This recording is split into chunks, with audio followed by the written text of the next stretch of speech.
نوجوانوں کے لیے خان کا اہم پیغام، اور وہ بھی قرآن کا حوالہ دے کے۔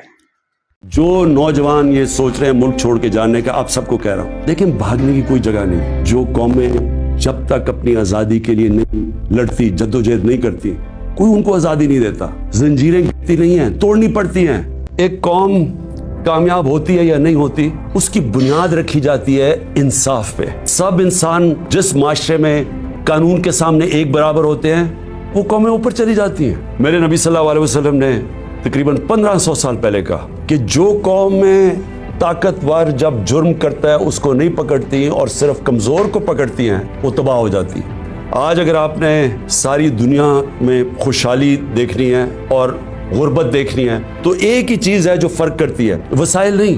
جو قومیں خوشحال ہے وہاں قانون کی حکمرانی ہے، رول آف لا ہے، انصاف ہے، اور جو تباہ ہے وہ ساری وسائل کے باوجود جنگل کا قانون ہے، طاقت کی حکمرانی ہے، مائٹ از رائٹ ہے۔ جو طاقتور فیصلہ کرتا ہے اس ملک کی عدالتیں اس کے ساتھ کھڑی ہو جاتی ہیں۔ عدالتوں کا کام ہوتا ہے کمزور اور طاقتور کو ایک برابر رکھنا۔ بدقسمتی سے ماضی میں ہماری جو عدلیہ کا رول رہا ہے، مجھے افسوس سے کہنا پڑتا ہے کہ وہ طاقتور کے ساتھ کھڑی ہو جاتی تھی۔ انہوں نے کمزور کا ساتھ نہیں دیا۔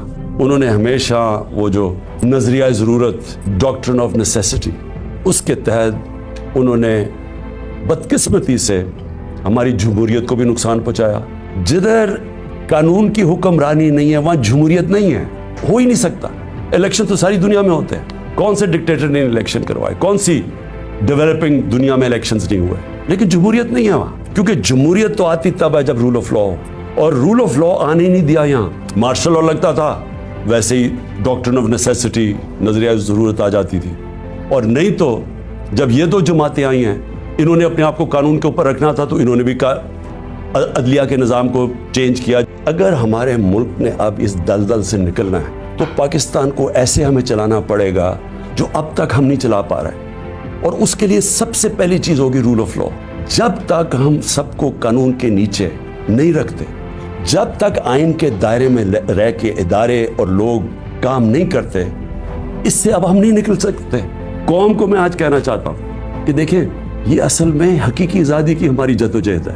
ہم اپنے ملک کو انصاف دے کے، فنڈامنٹل لوگوں کو رائٹس دے کے، رول آف لا کر کے آزاد کرنا چاہتے ہیں۔ وہ آزادی تو آتی ہے انصاف سے، اور وہ تب ہوگی جب ہم سب جدوجہد کے لیے تیار ہوں۔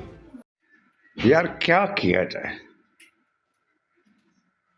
اس کی استقامت دیکھ کے خان کی، اس کا تدبر دیکھ کے، اس کا علم دیکھ کے، مجھے بتاؤ کیا کوئی مسلمان متاثر ہوئے بغیر رہ سکتا ہے؟ خان کی ہر بات میں مثال حضور پاک صلی اللہ علیہ وآلہ وسلم اور قرآن کا حوالہ دے کے جب بات کرتا نا، تو انسان کا ویسے ہی دل چاہتا ہے کہ یار اس کے ہاتھ چھوم لیں۔ یہ ہے ہمارا خان۔